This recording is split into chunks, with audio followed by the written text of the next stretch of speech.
Hey guys, Jessie here, and welcome to part 2 of this 4-part series, How to Keep Your Audience Engaged During a Live or Online Presentation. Today in part 2 of this series, we're going to discuss how to create an attention-grabbing intro sequence for your presentation. One that's going to grab your audience's attention, get them hooked on your content, and encourage them to pay attention and stay tuned all the way through to the end of your video lecture, webinar, or virtual training. And just as a reminder, in part 3 of the series, we're going to talk about how to structure your presentations like a story. And in part 4, we'll discuss how to conclude with a big ask. Got to be careful how I say that, to drive traffic and sales to your online courses and information products. So great writers, whether they're essayists or novelists, screenwriters, speechwriters, etc., they know how to do something really well. They know how to captivate an audience from the word go. And you as a course creator or webinar host, you have to do the same thing.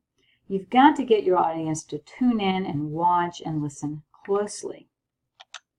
So what's the secret to getting heard above all the competing distractions in your audience's life?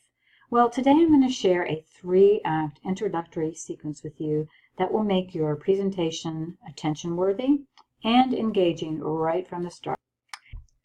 And I know the sequence works because, number one, it was created by an amazing educational psychologist, and I've also taught the same sequence to hundreds of educators and seen firsthand how it has enabled these instructors to hook and maintain their students' attention and focus.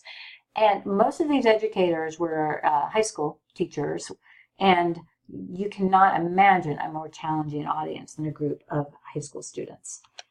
And I should also add that this is the exact same sequence that I use myself, and I've used it successfully for over 15 years, so believe me, it's going to work for you too. All right, so enough said.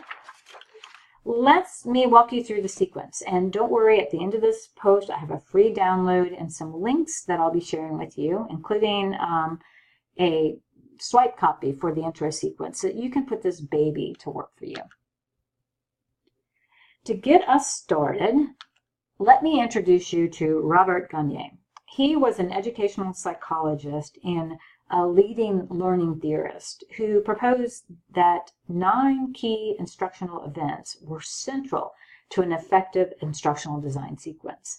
So we're going to be focusing on the first 3 of these events to create an effective intro sequence for a presentation.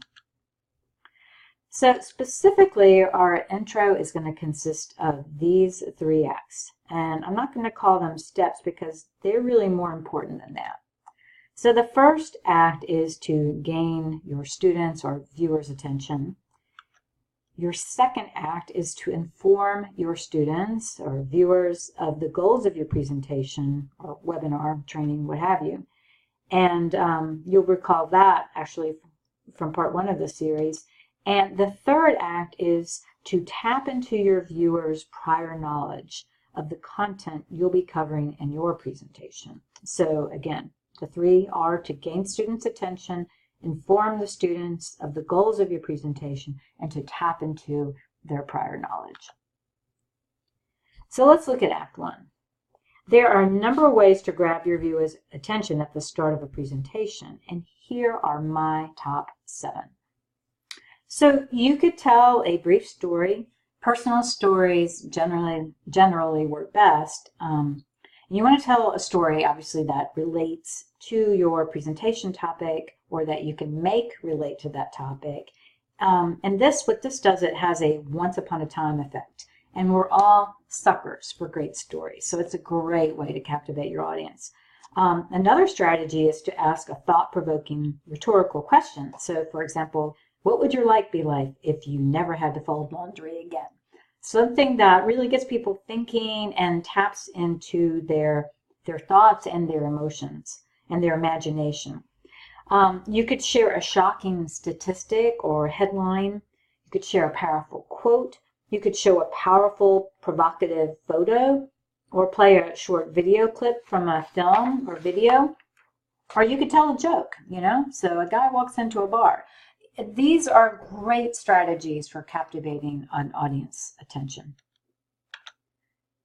So let's get to Act 2. And for Act 2, as we mentioned earlier, it's to state the goals and outcomes of your presentation. And you always, always, always state the goals of your presentation in your intro sequence. If you don't tell your audience what's in it for them, why on earth should they stick around?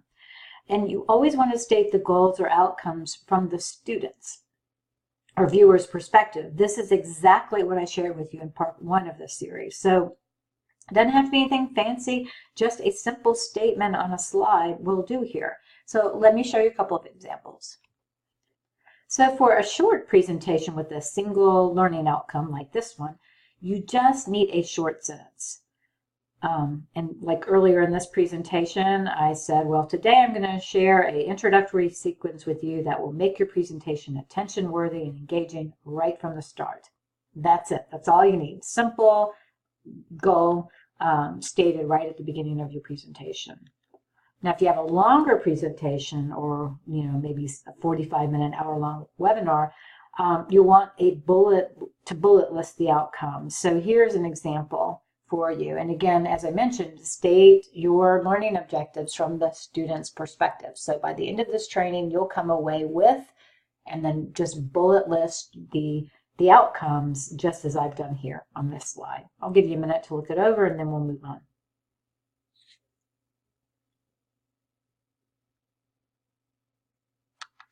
Okay, so for Act 3, we want to tap into our students' prior knowledge or our viewers' prior knowledge. So this is critical because our brains are wired in such a way that we learn by mapping new knowledge onto existing knowledge. It's how we make sense of the world around us. We take new information and we connect it to things we already know. It's kind of a mental mapping that we have. Our brains kind of work like a web, just like the World Wide Web. So this is especially important when introducing complex topics or information that, you know, that could be completely foreign to your audience. You've got to find an analogy or some way for them to tap into what they already know so that what you're sharing with them just doesn't seem like it's so foreign that they can never get their heads around it. So how do you do this? One thing you could do is you could ask your viewers questions about previous experiences they've had and then explain how those experiences relate to your topic. So let's say, for example, you were teaching a photography course.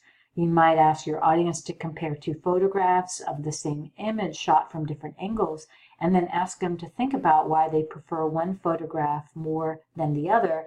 And then you could launch into a technical explanation of why, you know, the perspective on one photograph is better and how one achieves that through, you know, a photographic technique. Okay, so let's recap.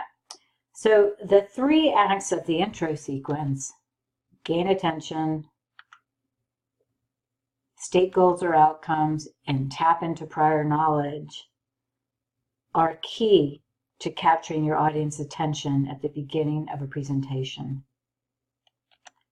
Thanks so much for tuning in. I hope you enjoyed part 2 of this series. Next up, in episode 3, I'm going to show you how to keep your viewers engaged throughout the body of your presentation. Remember to grab your free download at the bottom of this post and check out the links to some additional resources.